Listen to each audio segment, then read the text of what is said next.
So we normally use the ram's head method of wedging, which you wedge with both hands in a symmetrical motion, holding them on the side facing each other, and you spiral the clay around the palm of your hand like a doorknob. So you hold it on its sides and you press down, rock it upwards, press down, rock it upwards. So eventually, with this way of spiraling the clay towards you, you end up with a ram's head.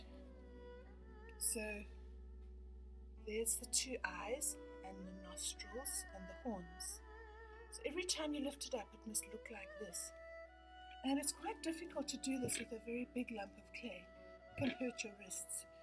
So the Chinese or Eastern way of doing it is also starting from a ball. And this way, I always think of it like a butterfly. Your hands open and close and hinge just at the bottom of your thumbs. So you're holding the clay and pressing it like this each time. You never let go of this contact here. So you press down away from you, then you pick it up and swing it round and move your hands around, then join them together and then press down straight away from you. Swing the clay, press down straight. So, in fact, the motion is the same as for the ram's head method, but your hands are different. That's the key.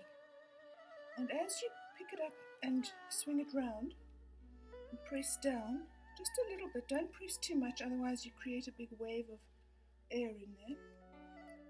This right hand is keeping this plane, it's following the plane of this curve here, and you're following this edge with this little hinge of your hands. So you go round and round and round, and it's a very gentle motion.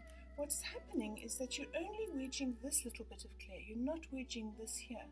So if I'm wedging 5 kilograms of clay, I'm just wedging the same amount that fits into my hands, and all of this spirals round and comes eventually into this bulk of clay. So you just keep going and you get this beautiful pattern, and it's a lovely motion, and it's not very exhausting because, as I say, you're only working with a little bit of clay.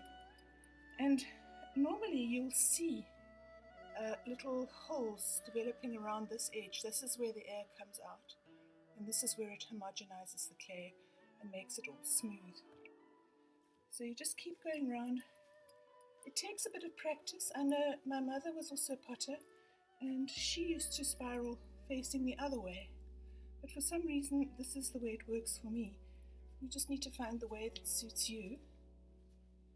And also, always with wedging, if you're doing the ram's head or the Chinese Oriental method, you need to rock your body.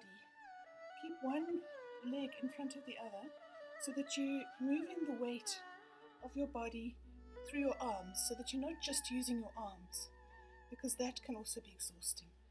So the reason I'm talking about being exhausted is that it is a bit of a workout, and it's very good for you at the beginning of the day. Just wedge up all your clay that you're going to need for the day. But if you're wedging properly, you need to wedge 100 times.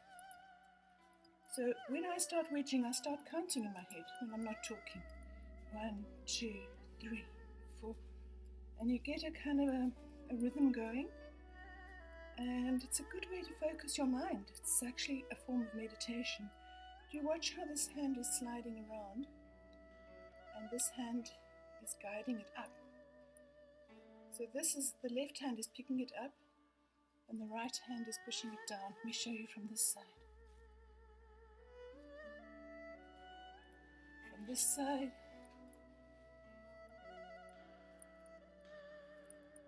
but just remember to keep pushing straight away from you, and your hand brings it around. Don't think you've got to turn the corner with it. So that's the spiral method.